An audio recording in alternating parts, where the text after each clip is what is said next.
Everyone, welcome back to aquatic zone. I hope आप सब अच्छे हैं। मेरे प्रीवियस वीडियोस में मैंने बात करी थी कि क्या इंपॉर्टेंट चीज़ें हैं जो प्लांटेड टैंक के लिए रिक्वायर्ड हैं, जैसे कि पावर सैंड हो गया, ADS सुपर 4 हो गया। उसी से रिलेटेड एक और प्रोडक्ट है, उसके बारे में आज हम लोग बात करेंगे। मेरे प्रीवियस वीडियोस जो मैंने पावर सैंड या सुपर 4 में बनाए थे, अगर आपने उनको नहीं देखा है तो लिंक आपको डिस्क्रिप्शन में मिलेगा। प्लीज उनको भी चेकआउट करें, बिकॉज ये सारे तीनों पॉइंट बहुत ज़्यादा ही इंपॉर्टेंट है। आपको डेफिनेटली हेल्प करेंगे आपका डिसीजन लेने में कि प्लांटेड टैंक बनाने से पहले क्या रिक्वायरमेंट है और क्या चीज़ आपको लेनी चाहिए, क्या नहीं लेनी चाहिए। रूट टैप सप्लीमेंट है जो आप अपने एक्वेरियम में सॉइल के नीचे, सबस्ट्रेट के नीचे यूज करते हैं और आपके प्लांट्स को ये न्यूट्रिएंट सप्लाई करते हैं। रूट टैप अलग अलग फॉर्म में आते हैं, अलग अलग न्यूट्रिएंट्स के भी आते हैं। मार्केट में बहुत से अलग अलग ब्रांड्स के रूट टैप्स अवेलेबल हैं, लाइक ADA का, CChem का हो गया रूट टैप, जो एक all in one root tab है, जो सारे नेसेसरी रिक्वायर्ड न्यूट्रिएंट जो प्लांट को ज़रूरत है वो इसमें होते हैं। देन अमेजोन या ADA का अगर आप बैग लेते हो तो आपको उसमें भी सप्लीमेंट मिलते हैं जो आप अपने सॉइल में यूज़ कर सकते हो। ट्रॉपिका के कैप्सूल्स आते हैं जो अगेन डिफरेंट, जो हर तरह का न्यूट्रिएंट उसमें कैरी करता है, इसको भी आप अपने सॉइल में यूज़ कर सकते हो। नियो के रूट टैप्स वंस अगेन इनका भी फीचर सेम है, ये अलग अलग न्यूट्रिएंट्स में आते हैं। आयरन का अलग आता है, पोटेशियम का अलग आता है, ऑल इन वन सारे न्यूट्रिएंट्स जो हैं उनका रूट टैप्स अलग आते हैं। ये रूट टैप इनका काम है वो सेम ही है जैसे कि किसी भी ADA या न्यूट्रिएंट रिच सॉइल का होता है, ठीक है, प्लांट्स को न्यूट्रिएंट देना, या फिर किसी लिक्विड फर्टिलाइजर का होता है प्लांट्स को न्यूट्रिएंट देना। तो इनका काम भी वही है, प्लांट्स को न्यूट्रिएंट देना, बस इनका फॉर्म अलग है, इनको अप्लाई करने का तरीका अलग है। इनको हम सॉइल के अंदर दबा देते हैं, कम से कम 1 इंच नीचे, जहाँ जहाँ आपके प्लांट्स होते हैं वहाँ कुछ कुछ डिस्टेंस पे आप इनको अपने सॉइल में डालते हो। एक टैप जो होती है वो 3 से 4 महीने चलती है। अलग अलग ब्रांड्स के अलग अलग ड्यूरेबिलिटी है, लेकिन एक एवरेज टाइम 3 to 4 मंथ्स है। उसके बाद फिर से रिकमेंड किया जाता है कि आप दूसरी टैब या कैप्सूल्स ऐड करो। ब्रांड सारे ही सिमिलर हैं, जितने भी नोन ब्रांड मैंने आपको दिखाए इनके सबके सेम ही होते हैं। रूट टैप आप कोई भी यूज़ कर सकते हैं, लेकिन बेस्ट है कि आप जो सॉइल यूज़ कर रहे हो उसी कंपनी का ही रूट टैप यूज़ करो। 2 टैप अलग अलग ब्रांड के, 2 सॉइल अलग अलग ब्रांड के मिक्स करते हो तो इनके से एक इनबैलेंस क्रिएट होता है, बिकॉज जो न्यूट्रिएंट का कंटेंट है वो हर फर्टिलाइजर की, हर कंपनी की अलग अलग होती है। एल्गी का चांसेस भी आ सकते हैं, तो बेस्ट है कि आप एक ही कंपनी का यूज करें। नाउ रूट टैप्स के बेनिफिट्स के बारे में आ जाते हैं। Now root tab as I said कि फर्टिलाइजर रिलीज करता है, स्लो रिलीज करता है, धीरे धीरे धीरे प्लांट की जो रिक्वायरमेंट है वो उनको मिलती रहती है। इससे आपकी प्लांट्स की ग्रोथ हेल्दी होती है, आपके प्लांट्स में कोई डेफिशिएंसी नहीं होगी, ग्रोथ बुशी होगी। सॉइल तो आपने डाली हुई है और उसके साथ टैप भी अगर दे दिया तो आपका प्लांट और तेजी से ग्रो होंगे। मेन थिंग इज प्लांट की ग्रोथ बहुत तेजी से होगी, आप परेशान हो जाओगे। रूट टैप बेसिकली हेल्प करती है आपकी सॉइल को। एक बार जब आपकी सॉइल बहुत ज़्यादा पुरानी हो जाती है, उसमें अगर आप रूट टैप डालोगे तो डेफिनेटली ये आपकी सॉइल को बूस्ट करेगी।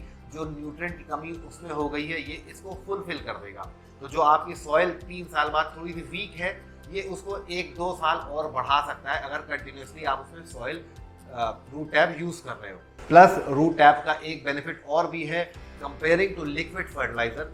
लिक्विड फर्टिलाइजर अगर आप कभी ज़्यादा भी डोज कर देते हो तो उससे एल्गी ट्रिगर होने के चांसेस हैं। एक्सेस न्यूट्रिएंट पानी में है, वाटर चेंजेस में आपने ध्यान नहीं दिया तो एल्गी ट्रिगर हो सकती है। लेकिन ये रूट टैप सॉइल के नीचे होते हैं तो इससे एल्गी ट्रिगर मिनिमम हो जाता है। हमें यूज़ करना चाहिए कि नहीं करना चाहिए, तो मुझसे अगर पूछे तो स्टार्टिंग में मैं बहुत कंफ्यूज था जब मैं अपना प्लांटेड टैंक सेटअप कर रहा था कि चलो ADA सुपर 4 के फीचर्स तो मुझे समझ में आते हैं, लेकिन रूट टैप मैं न्यूट्रिएंट रिच सॉइल भी दे रहा हूँ जिससे न्यूट्रिएंट मिल रहा है, मैं फर्टिलाइजर भी डाल रहा हूँ, तो अब क्या मुझे इसकी भी ज़रूरत है, तो बाकी चीज़ों का क्या फ़ायदा। तो ये बहुत सी चीज़ें थी जो दिमाग में सवाल आते हैं, मेरे ख्याल से आप लोगों के भी आते होंगे।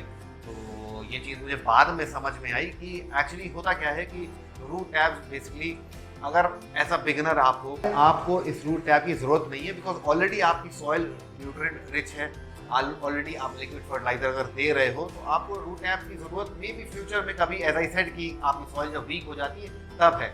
स्टार्टिंग में अगर आप देना चाहो यस तो आप दे सकते हो, लेकिन आपको बहुत ज़्यादा प्रिकॉशस होना पड़ेगा, बिकॉज एज आई सेड कि excess nutrient can cause algae. ठीक है, आपको एक बैलेंस पता होना चाहिए, आपको ये मालूम होना चाहिए कि मैं कितनी स्ट्रॉन्ग लाइट यूज़ कर रहा हूँ, मैं CO2 कितनी दे रहा हूँ, ठीक है, उसके हिसाब से प्लांट्स की रिक्वायरमेंट बढ़ जाती है, तो तब ये रूट टैप आपको प्लांट्स को और बूस्ट कर देगी और अच्छी ग्रोथ मिलेगी। लेकिन कहीं ना कहीं अगर चीज़ें अगर अनकंट्रोलेबल हो गई, पानी के अंदर भी एक्सेस न्यूट्रिएंट अवेलेबल हो गया, तो वो एल्गी आपके एक्वेरियम में बढ़ा देगा। कुछ एल्गीज अगर आ जाती है तो बहुत डिफिकल्ट है, हट सकती हैं, कोई भी एल्गी ऐसी नहीं है जिसको आप अपने एक्वेरियम में खत्म ना कर सके। ये सारे टॉपिक्स भी मैं फ्यूचर में डेफिनेटली लाऊंगा, मैं वेट कर रहा हूँ एल्गी आए तो उसमें मैं शूट करूँ ठीक है।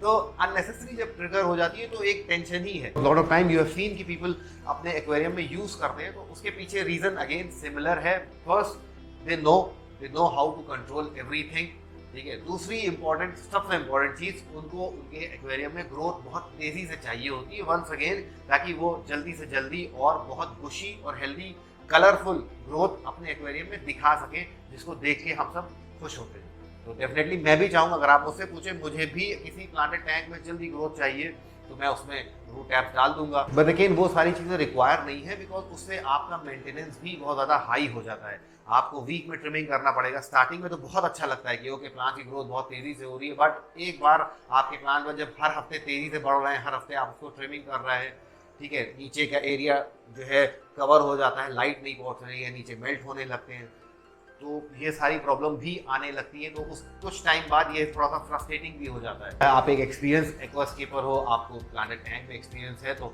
आपको फास्ट ग्रोथ चाहिए, आप कंपटीशन के लिए टैंक प्रिपेयर करो, तो डेफिनेटली आप ये सारी चीज़ें यूज़ करते होंगे। एज अ बिगिनर, नए टैंक में आपके सॉइल ऑलरेडी बहुत ज़्यादा ही न्यूट्रिएंट रिच होती है, देन आप लिक्विड डोजिंग भी करते हो, तो आपको रूट टैप्स की ज़रूरत नहीं है। फ्यूचर में आप डिसाइड करते हो कि नहीं, अब मैं चाहता हूँ तेज़ी से ग्रोथ हो, तो आप रूट टैप्स डाल सकते हो। 4-5 महीने में ये ऑलरेडी खत्म हो जाती है, उसके बाद आप स्किप कर सकते हो। 6 महीने बाद आपको फिर चाहिए तो आप फिर भी डाल सकते हो। तो ये टोटली आपकी चॉइस है। आप डालेंगे तो आपको तेज़ ग्रोथ मिलेगी, नहीं डालेंगे तब भी आपको ग्रोथ मिलेगी, और वो भी तेज़ ही ग्रोथ होगी और हेल्दी ग्रोथ होगी। ओके, तो इस वीडियो के लिए इतना ही। होप आपको ये तीनों पॉइंट आपको अच्छे लगे हो जो मैंने पिछले वीडियोस में भी कवर करे हैं। तो अगर ये अच्छी लगी है और अगर आपने अभी तक सब्सक्राइब ना किया हो तो प्लीज़ एक बार और चेक कर लें और चैनल को ज़रूर सब्सक्राइब करें और बेल आइकन दबा दें। एज आई सेड कि बहुत से प्रोजेक्ट्स हैं मैंने बहुत से टैंक विदाउट और एक टैंक विद रूट टैप्स भी जो है सेट किया है, तो मैं आपको वो भी दिखाऊंगा। सारे एक्वेरियम्स मेरे अभी साइक्लिंग फेज में हैं,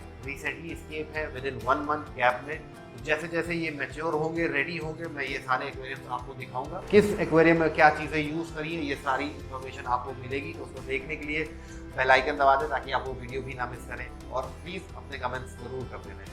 तो चलिए मिलते हैं अगले वीडियो में। Thank you for watching.